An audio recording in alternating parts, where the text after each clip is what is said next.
Those were the headlines we are tracking for you this hour. Hello and welcome to Global Eye. I'm Parikshit Luthra. The Indian government and the Indian Navy have started the repatriation of Indian nationals stranded abroad. In phase one of this massive humanitarian mission, at least 14,800 people would be flown back from 12 countries. The Indian Navy has also dispatched 3 ships to bring back Indian nationals from the Maldives and the UAE. Indian embassies have drawn up a list of compelling cases, and only those nationals are being allowed to pay and use this facility. The highest concentration of stranded Indians is in the Gulf, where more than 3 lakh people are wanting to return home urgently. Our first newsmaker on Global Eye, Indian Ambassador to the United States, Taranjeet Singh Sandhu. He spoke exclusively to CNBC-TV18 about plans to bring back Indians stranded in the United States. Ever since the global outbreak of the COVID-19 pandemic, Prime Minister Modi has spoken to US President Donald Trump, and External Affairs Minister Subramaniam Jaishankar has spoken to US Secretary of State Mike Pompeo 4 times. The envoy said that the COVID-19 pandemic has brought India and United States closer together. Listen in to this interview. We'd like to begin by asking you, how are you helping stranded Indians in the United States, and how many of them would like to return to India urgently? See, the numbers in United States are huge. Just to give you an indication, there are about 200,000 students. There are about 125,000 H-1B visa holders. There are about 600,000 green card holders. And apart from short-term visitors, which are also big numbers. So right at the start, we got on the instructions of Government of India, we took a very proactive approach right from March 11th. We reached out on all platforms, social media, Facebook, Twitter, Instagram. We established 24/7 helplines. We established what was a unique thing in the US, it's peer support line for students. This is active every day, and almost by 8,000 connections and links, we were able to reach out to almost 70,000. And we have also been in touch with about 265 students. And again, as I mentioned, through all these proactive media links, we were able to get the feel of what the problems they were facing. And similarly, also with the other Indian community members, we found that the kind of assistance they needed, one was, of course, medical, which the community doctors, local authorities were able to help out. Then with accommodation, then temporary accommodations mostly in the universities was provided, but also Indian American hotel owners, they came forward and they accommodated our people. Of course, food, many of the communities supported through food, and then responding to other emergencies, etc. Right. Then lastly, of course, visa-related issues, which we are regularly taking up with the government of the United States. Ambassador Sandhu, the Indian government has started making a list of stranded Indians, especially the compelling cases. There is a clear criteria laid down for availing the facility to return back to India via Air India flights. How many Indian nationals have signed up for this, and what kind of an evacuation operation, the scale of operation that you're looking at from the United States? We are following the directives which we have received, which we have mentioned, the special categories.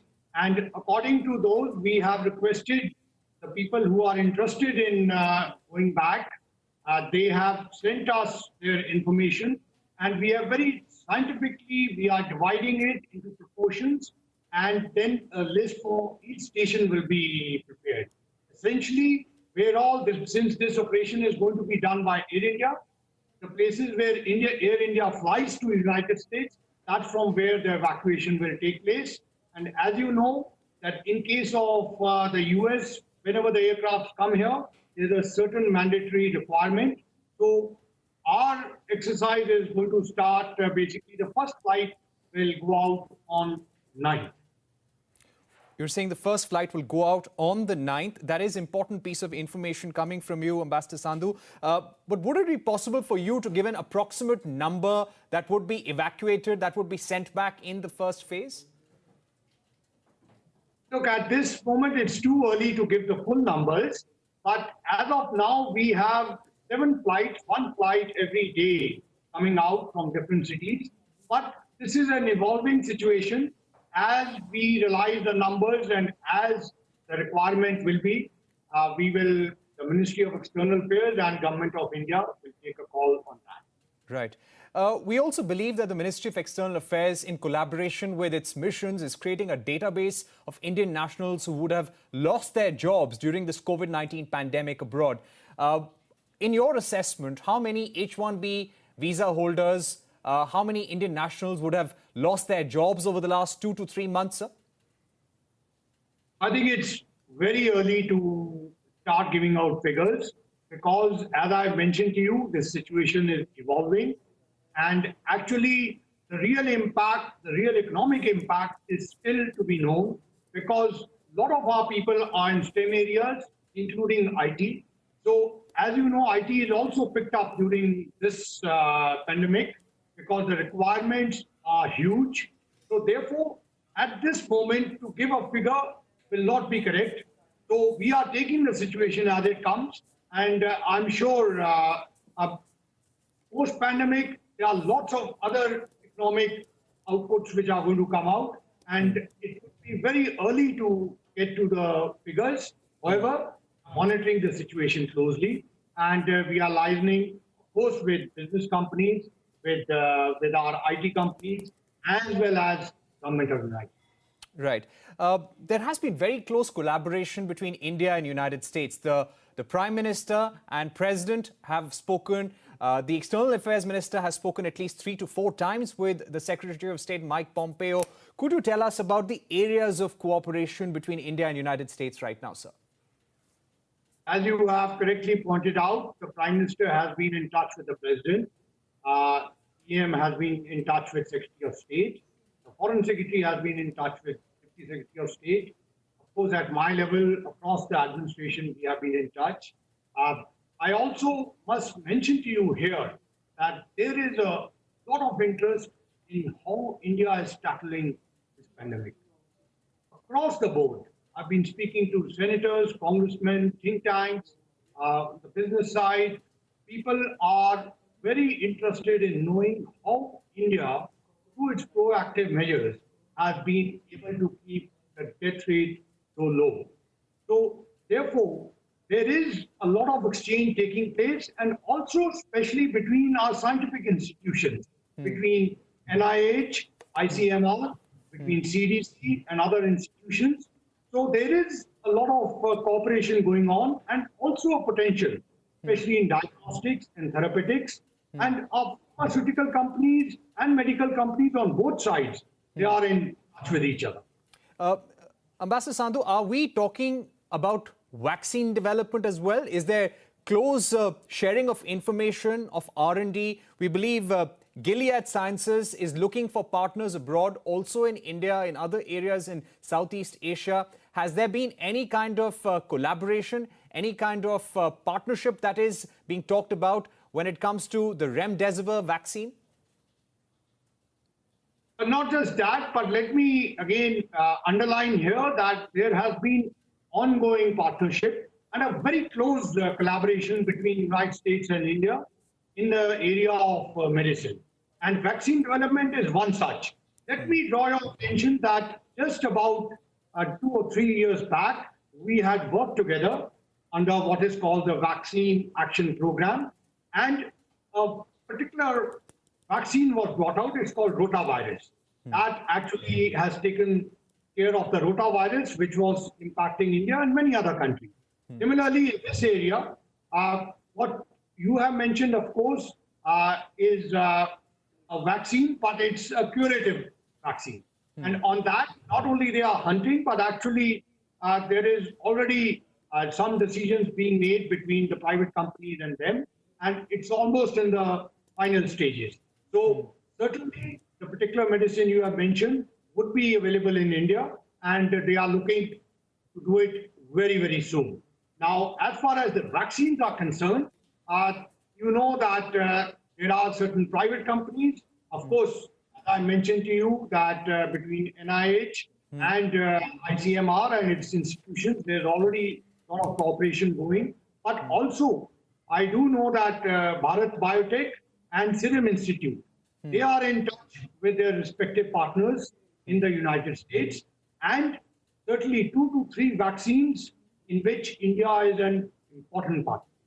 You have been holding a lot of meetings with the US ISPF, the US IBC as well. This is a time when the Indian government is also trying to promote India as an alternate manufacturing destination. Have US companies shown more interest in India, in the Indian market, setting up manufacturing in India over the last 3 months? See, India is an attractive destination, and many studies have come out which are also indicating that in post-COVID scenario, India would be one of major drivers of the world economy. So, obviously, there is a lot of interest in India. And right now, as you have mentioned, I have had been in close touch with a lot of American companies, including India-US Business Forum and US ISPF and US IBC and such other chambers. And they have all shown a lot of interest in investing in India, in FDI investments. And I'm sure this will go ahead, because you must remember that in this entire crisis, one thing which we have come out very clearly, that we are reliable global supply partners. And you have seen in the supply of medicines, where we were part of the supply chain, India has been very forthcoming. And this aspect, particularly in the United States, is very much in mind of most of the companies as well as public at large. Right. Talking about the H-1B visa program, sir, the US president has called for a review of non-immigrant visas as well. Do you think we will have to be prepared for a curtailment of the H-1B visa program? Because it seems that for the US government, the priority is to hire American workers right now.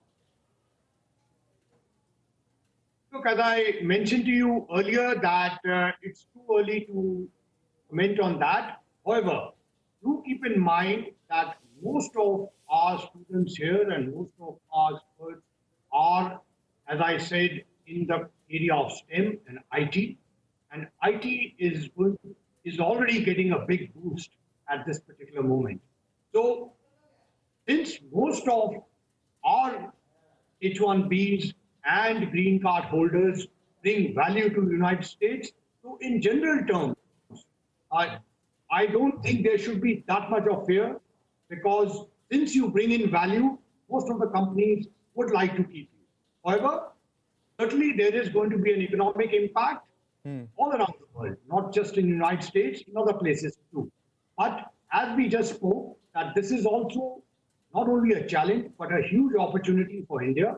And in the long term, when we see it after 5 or 6 years, we will see that many of our people, because of their own inherent talents, would be accommodated. With the kind of stand that the US has taken on China, do you believe that US and India would come closer together as a result of this crisis, Ambassador Sandhu?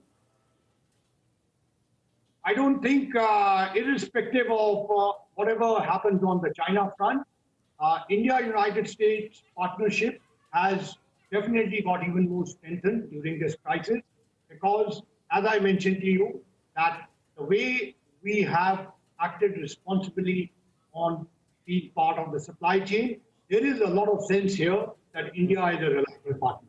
And that, I'm sure, will influence when many of these companies take their decisions. On that note, we take a short break, but on the other side, we look at Sweden's no-lockdown strategy in fighting the COVID-19 pandemic. Sweden's ambassador to India, Claes Molen, joins us for an exclusive conversation. Don't go anywhere.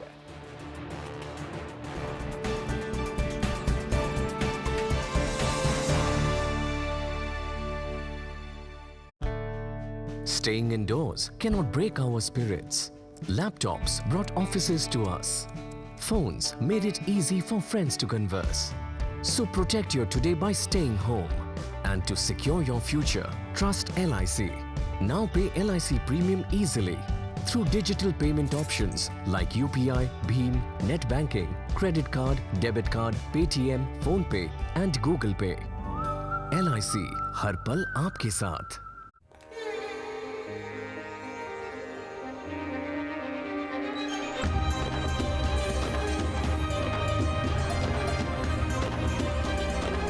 The new E-Tropical Inverter series from General, designed to cool even at an extreme 55 degrees and built to last longer. General, the extreme machine.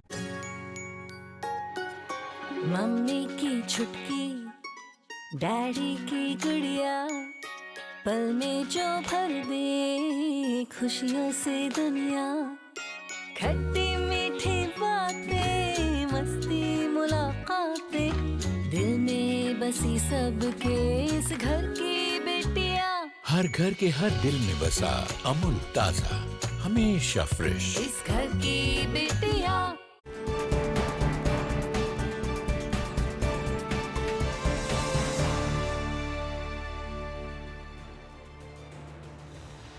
Welcome back. You're watching The Global Eye. The World Health Organization recently praised Sweden's strategy in fighting COVID-19. While much of Europe has remained under lockdown, Sweden has kept its schools and businesses open. The country is relying on self-regulation, urging citizens to maintain social distancing and take personal responsibility. The country has reported more than 25,000 cases and over 3,000 deaths, but the Swedish government believes that this strategy has allowed the country to keep the economy moving without overwhelming its health system. I caught up with Sweden's envoy to India, Claes Molden, about Sweden's unique approach in fighting this pandemic. Listen in.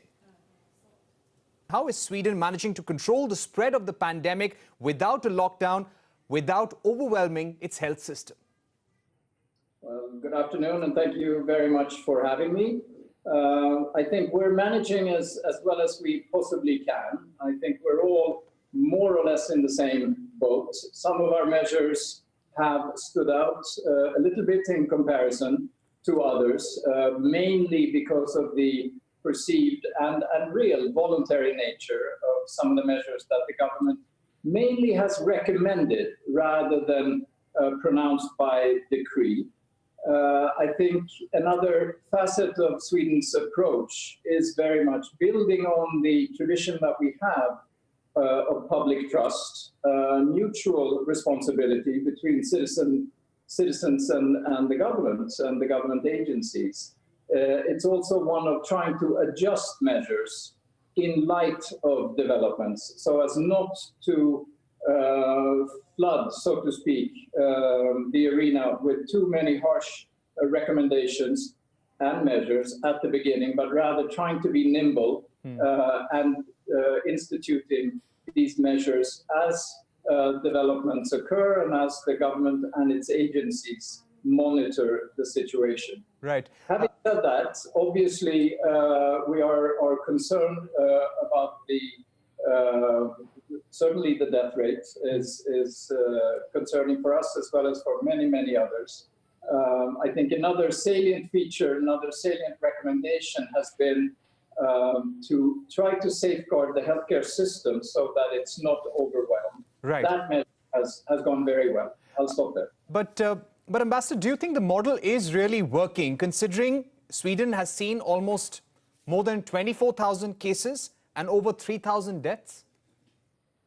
Well, it's, I think, something that we will all come back to, what is working and when it is working. I think it is far too early, and this is also something that has been repeated constantly, that the proof will be in that final pudding. Once we look back months, perhaps years from now, which proved to be the most effective strategy and combination of strategies. Obviously, as I said already, it's highly concerning that the death rate is relatively high. It's certainly higher than our neighboring countries, which are similar in many ways. They're smaller, but they are similar in many ways, and they have adopted somewhat different strategies.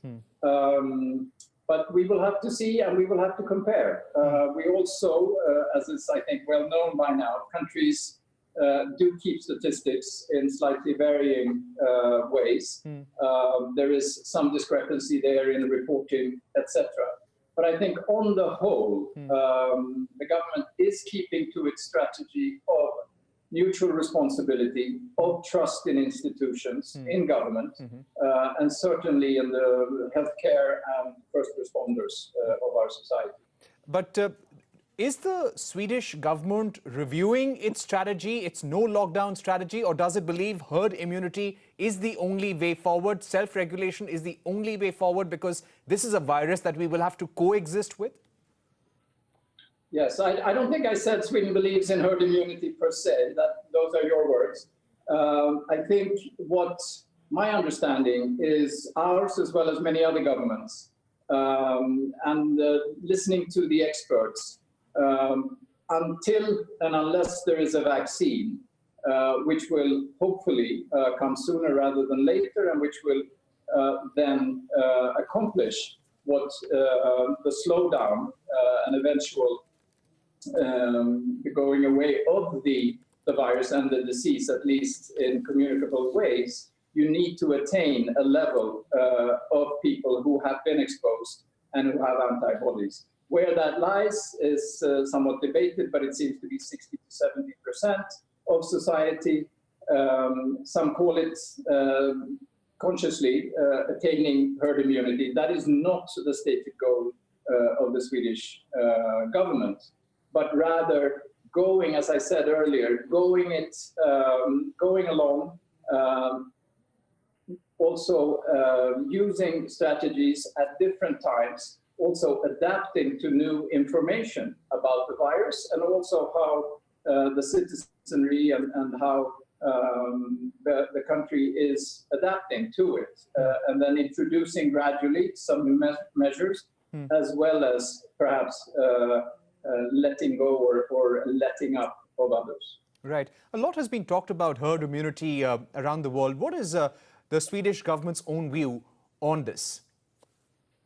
Well, as I said, it's not the stated goal at all. It's been discussed, and many people have become instant experts in some of these issues. Naturally, it's the topic of discussion everywhere these days. I think what the government's stated goals have been to attain a sustainable situation over time, introducing recommendations early on, sharpening some, easing some others as we've gone along, maintaining, you're familiar, of course, with the expression of flattening the curve, so as not to overwhelm a healthcare system which is universal in Sweden. Everyone has access to healthcare, not overwhelming it, maintaining a certain buffer that has been maintained. The intensive care units in Sweden, in its 20 plus regions, have had more than a 20% margin of free care, free places in hospitals, etc. Right. So as not to overwhelm that system, as well as keeping the healthcare for other first responders in their jobs, which is why, for instance, take one example, Sweden has not closed preschool or schools up through 9th grade in order to have parents who have key jobs in healthcare, police, fire departments, etc. On the job. Right. Tell us about how Sweden is trying to minimize the economic impact. Tell us what is open in Sweden and what is not during this crisis. Well, much has remained open, albeit at a slightly lower degree, including restaurants, cafes, etc., but with very clear and strict social distancing rules and regulations. I think the overarching goal, of course, an overarching ambition is the health and well-being of all the citizens. The economy is naturally over time also important. Sweden is a country which is tremendously dependent on exports. Roughly half of our GDP comes from the export sector. So maintaining, having those wheels turn, even if they're turning slowly, and being able to have people return to work where they haven't been able to go to work has been important. The government has presented, I think, 6 or 7 economic packages of stimulus packages of different types, both Right. protecting workers, giving unemployment insurance, making those benefits more tenable over time, sustainable. Also allowing credit flows, guaranteeing loans to small and medium-sized businesses, also to large corporations, looking at sectors which are critical over time in infrastructure, communications, etc. And portioning out this kind of support over some time. How does India fare when it comes to other Southeast Asian markets, when it comes to manufacturing, when it comes to doing businesses? If there are certain areas, certain reforms that the Indian government should be undertaking, what could those be?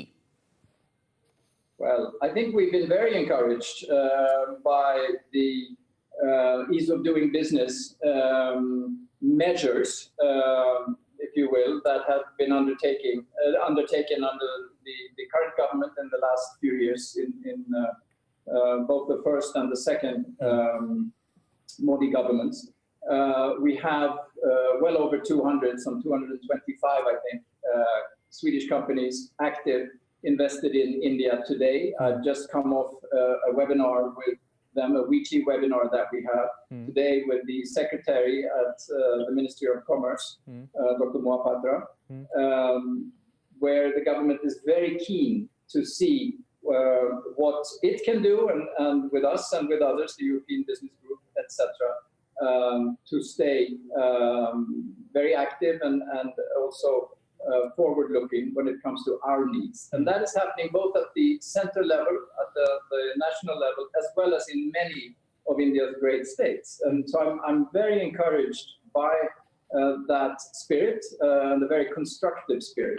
We've seen on a number of fronts, also investment facilitation mechanisms that we have through our bilateral cooperation, where I, with our Chamber of Commerce and a number of companies, meet with the Ministry of Commerce, the DPIIT, both at the center, but also with many of the states where we are invested. So I think India is very well placed to increase its attractiveness. And perhaps also, if I may, take a good step forward when it comes to starting a real free trade agreement discussion with the European Union, of which Sweden is a part. Ambassador, my last question. When it comes to markets in Southeast Asia, which would be some of the preferred economies, preferred destinations for manufacturing for Swedish companies? Because that would give India a sense about where the competition lies. I think, again, it's a huge question. We have many companies in every thinkable sector already invested in and looking at Asia, South and Southeast Asia. I would actually like to highlight the bilateral cooperation that we have with India and the tremendous growth in investments, also in cooperation on innovation. Our prime ministers have met both in Sweden and here in India. We've had a number of delegations and members of our respective national governments bring business and other delegations to their respective partners. And I think not least when it comes to technology, obviously, communications, when it comes to the pharmaceutical industry, power, transmission, smart cities, areas for the future, where also on a people-to-people basis, we see fantastic growth in the interest both of Indian nationals moving to Sweden, working in Sweden, studying in Sweden, and also a great influx of Swedes traveling to India. And I'm looking now, obviously not for the last at statistics over the last few months, which have been exceptional and without parallel. I'm talking about the overall trend for the last 5-10 years. And I just see that continuing as India develops and also sharpens its tools, so to speak, becomes more and more competitive and more interested in participating in an open way. So that was the Swedish ambassador to India saying he's very optimistic about India's role in global supply chains. He also spoke about Sweden's unique model in fighting the COVID-19 pandemic. With that, it's a wrap on this edition of Global Eye. Many thanks for watching. Stay tuned to CNBC TV 18.